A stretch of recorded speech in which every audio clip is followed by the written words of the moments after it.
dá umas dicas para seguir o baile, para as pessoas seguirem o baile. Seguir o baile, vamos lá. O contato zero eu acho incrível. Você começar a fazer coisas que você gosta e que você deixa durante o casamento, né? Casamento é quase um segundo emprego. Você chega em casa, tem que fazer tanta coisa e você às vezes deixa hobbies de lado, ou todos os seus hobbies têm a ver com o seu marido, enfim, com o parceiro. Então, viajar é uma coisa que a gente agora vai pra Califórnia juntas, que é uma coisa que a gente nunca fez, sabe? Com as amigas e tudo mais. Tentar... Rede social, esquece. É muita dor. Eu falo que acho que era mais fácil se divorciar antes, porque você não tinha que ficar vendo... Não tinha mais tanto contato. Parceiro com outras pessoas. Quer dar alguma dica? Se bem que, Fátima, desculpa, mas você tá seguindo o baile muito bem, hein? Precisa... Digamos que o baile foi longo, mas... O intervalo do baile foi longo, mas... Tem alguma dica? Mas eu tô querendo pegar as dicas todas que vocês têm aí pra dar. Todo mundo a gente tá sempre querendo aprender, né? Viver o luto, chorar quando tem vontade, isso é muito importante. E eu acho que a rede de apoio, não ter vergonha. Uma coisa que minha terapeuta me falou e que é o motivo da gente ter criado o Segue o Baile. Pessoas te apoiando. A gente costuma ter vergonha. Eu me senti culpada por ele ter me traído. E a gente precisa parar com isso. O meu pai foi saber 2 meses depois, e a gente é uma família muito próxima. Então, assim, a rede de apoio é fundamental. O canal é isso. São pessoas querendo se ajudar, umas ajudando as outras nesse momento. Então, não tenha vergonha. Quer ficar em casa, fica. Não correr atrás de um novo amor, né, Fabi? Isso é básico. Porque você precisa de um tempo. Precisa de um tempo, você é verdade. Se amar. É verdade. Se encontrar com você primeiro. Exato. É verdade. O que gera mais conflito nas suas observações quando você lida com o divórcio? O que é o motivo de maior complicação? Olha, as questões quando sempre tem que envolve uma traição ou quando tem mágoa, muita mágoa envolvida, é sempre muito difícil da gente conseguir organizar as questões objetivas, né? E as questões financeiras também trazem um impacto muito grande na hora de combinar o divórcio. As pessoas, como você disse muito bem, precisam de redefinir padrões, às vezes, aquela mesma receita agora tem que dar conta de 2 estruturas. Então, são desafios que as famílias enfrentam na hora do redesenho familiar. A gente está conversando, o Sebastião disse que quase sempre o dinheiro é o que é o motivo do conflito maior. Sempre tem alguma motivação econômica, porque pode... Desde a traição, né, que a gente pode considerar que não é uma questão financeira, normalmente ela começa no desinteresse que há dentro do lar, porque tudo é muito limitado, tudo não pode, nós temos um orçamento muito encaixadinho e fora do lar você tem uma liberdade que está sendo tolhida, né? Então, a gente pode até explicar que a traição começa numa falta de cuidado que existia no relacionamento antes do casamento. O namoro é conquista, né? É o jantar fora, é o presentear, é o se vestir bem. E, de repente, as contas começam a ficar pesadas e você já não tem mais o namoro num relacionamento. Ele vai surgir fora do relacionamento. Mas situações como a família dele ou dela não me entende, normalmente diferença econômica. Ou não estou me sentindo feliz, não estou me sentindo realizado ou realizada. É porque, pela limitação do orçamento, só se coloca em prática o projeto de um, as vontades de um e não do outro.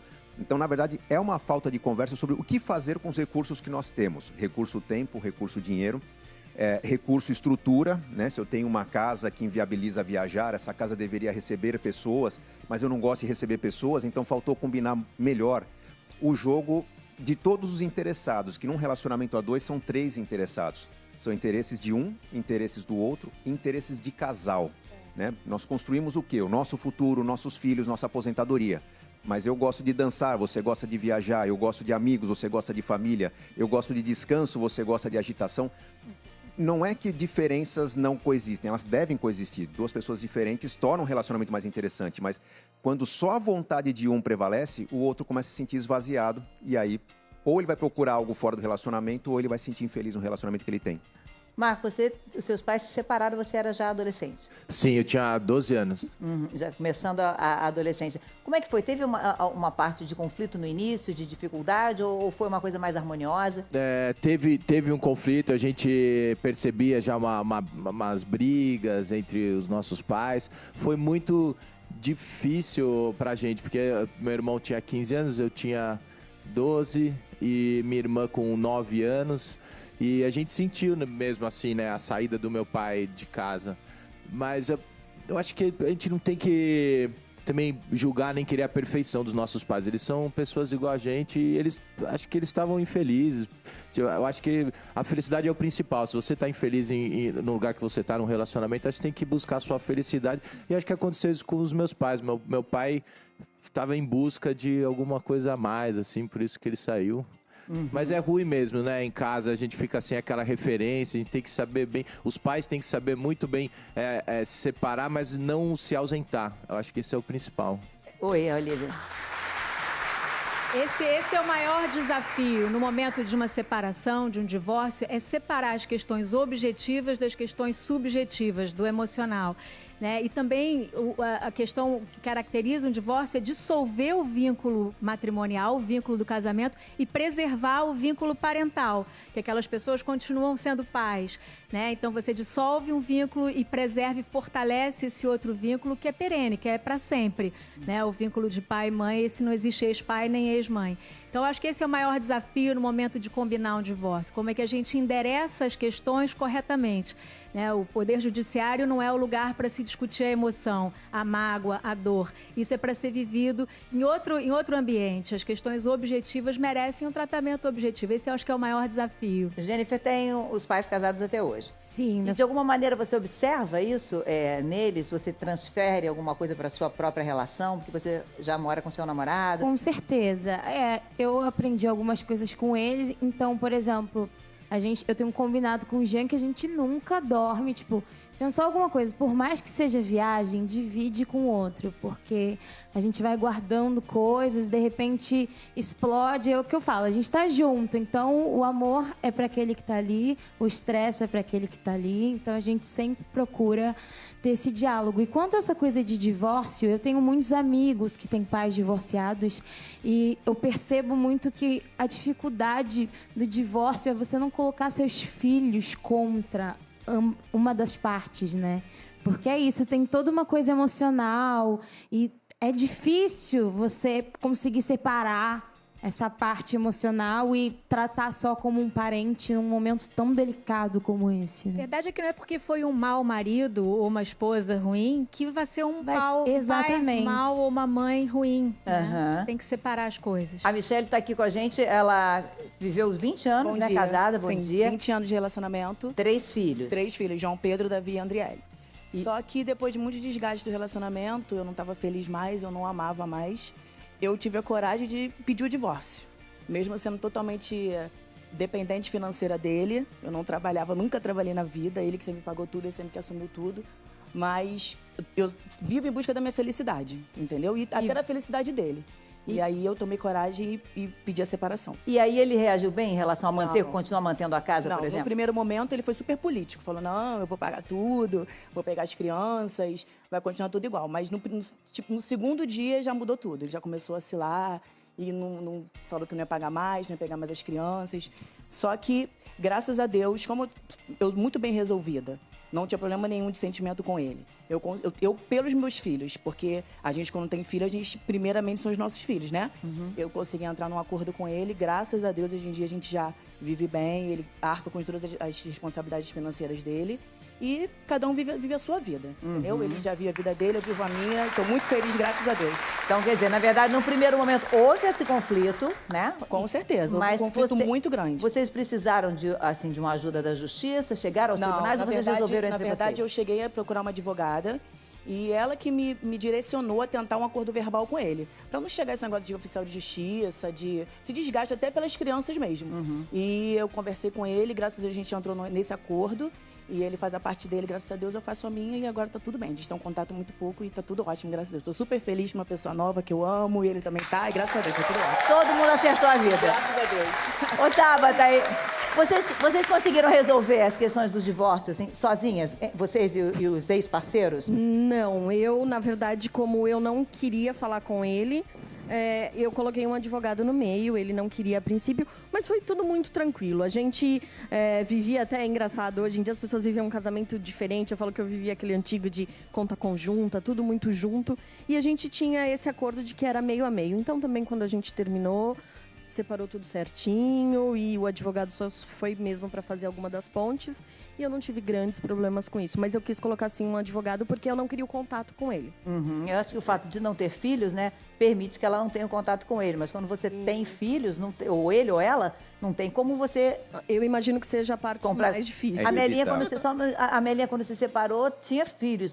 Sim, aí eu romanciei, certo? Eu criei toda uma história, eu procurei desviar desses conflitos, porque eu sou filha de um casal que viveu 35 anos juntos, até o meu pai morrer, e eles namoravam bem, entendeu? Era bacana o relacionamento deles. Então, eu nunca tive grandes conflitos em casa.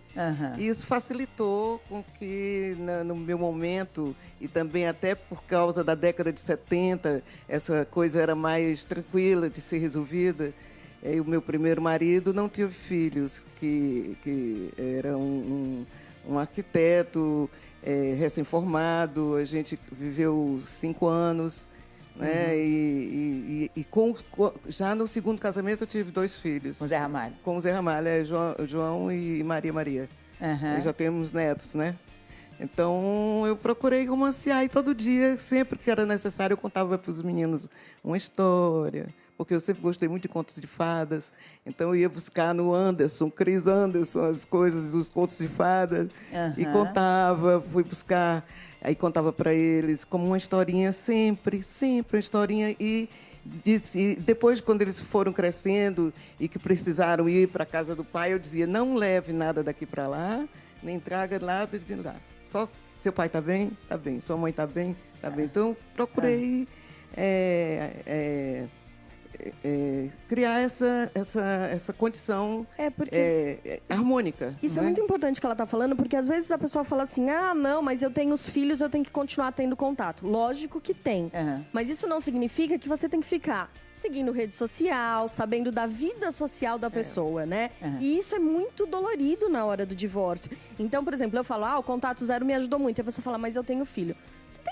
Você tem filho com ele, você tem que tratar como a Melinha tratou, né? Então, assim, a gente tem os filhos juntos. Até uma certa idade, fala né? com o filho, mas você não precisa ficar fuçando nas coisas do ex-marido, Facebook, redes sociais, saber onde foi, perguntar com quem tava, com quem não tava, porque isso só acaba trazendo mais mal pra você. Oi, Servaz. Respeito sem envolvimento, né? Na verdade, muitos casais estão casados ainda, mas vivem como se estivessem divorciados, se preparando para a possibilidade do divórcio, contas separadas, o dinheiro de cada um. E isso é uma bobagem, porque o regime de casamento determina o que é de cada um, o que será de cada um, numa situação de divórcio, né? Trabalhar com a possibilidade de divórcio enquanto as coisas estão bem, na verdade, é um desgaste desnecessário. Agora, você tem um belo exemplo de um casamento que não se desgastou, ele se rompeu e mesmo assim foi bem resolvido porque simplesmente não havia essa preocupação. Agora, brincando um pouquinho com o trabalho de vocês, né? O baile que tem que seguir é o baile da vida, né? Não o baile da situação que existia, porque um erro que os casais cometem no divórcio é o de tentar manter uma situação que já não cabe quando 2 esforços estão separados, porque é uma questão não apenas financeira. Você consegue manter uma casa com o dinheiro dos 2, mas com o tempo que um tem, que o outro não tem, que mantém aquela casa bem cuidada. Quando acontece o divórcio, que você tem uma pessoa tentando manter a estrutura que era de 2, negocia-se pensão, negocia uma série de dificuldades, mas você tem o desgaste emocional de estar convivendo em algo que foi construído pelos 2, e você tem uma dificuldade de manter algo que não cabe no bolso, quando o divórcio seria uma oportunidade de passar a régua, repensar o que estava faltando na vida, simplificar essa vida e começar de maneira mais leve, né? Eu acho que a maneira correta de lidar com um bem a 2 é vender esse bem, capitalizar em dinheiro e partir para uma moradia nova, moradia mais simples, aquilo que cabe na vida de uma pessoa, que permita até ter uma verba maior para lidar com a nova socialização que você vai ter. Se vai voltar a namorar ou não, se vai se aproximar da família ou não, é algo que vai se construir com o tempo, mas as pessoas não conseguem partir para uma vida nova porque estão tentando pagar a vida antiga que já não cabe no bolso. Eu acho que, no fundo, isso não acontece nem só no divórcio. Acho que quando uma pessoa decide, por exemplo, deixar a casa dos pais, ela sabe que vai deixar aquele tipo de estrutura que ela tinha para ter outro tipo de vida, né? Mas só que aí não tem a mágoa. Perder o emprego é a mesma coisa. Mas esse é um ponto importante. O divórcio é um rito de passagem. de um estado para o outro. A gente não se resume nesse momento. É um momento de exceção que é passageiro. Então, essa percepção de que é um rito de passagem, que ainda vem carregado de mágoa, de, né, assim, de algo que não deu certo, de vergonha, isso precisa de ser mudado. A lei do divórcio está completando 40 anos agora em dezembro. O divórcio é uma conquista da nossa sociedade. O que a gente precisa é aprender a administrar ele da melhor maneira possível. E aí entender que são vários divórcios. O divórcio afetivo, quando eu deixo de gostar do meu parceiro, o divórcio legal, quando eu celebro, né, formalizo a separação, o divórcio emocional, quando eu me habituo, vejo a minha vida sem o outro, que ela toda, né, apoiada na presença do outro, que cuida do meu imposto de renda, que está ali dividindo tarefas comigo em casa. Tem esse divórcio, tem o divórcio da família do outro, tem o divórcio dos amigos. São uma série de divórcios. E série de rompimentos, né? A gente precisa compreender que é um rito de passagem, que precisa ser vivido, que precisa ser sentido. Tem um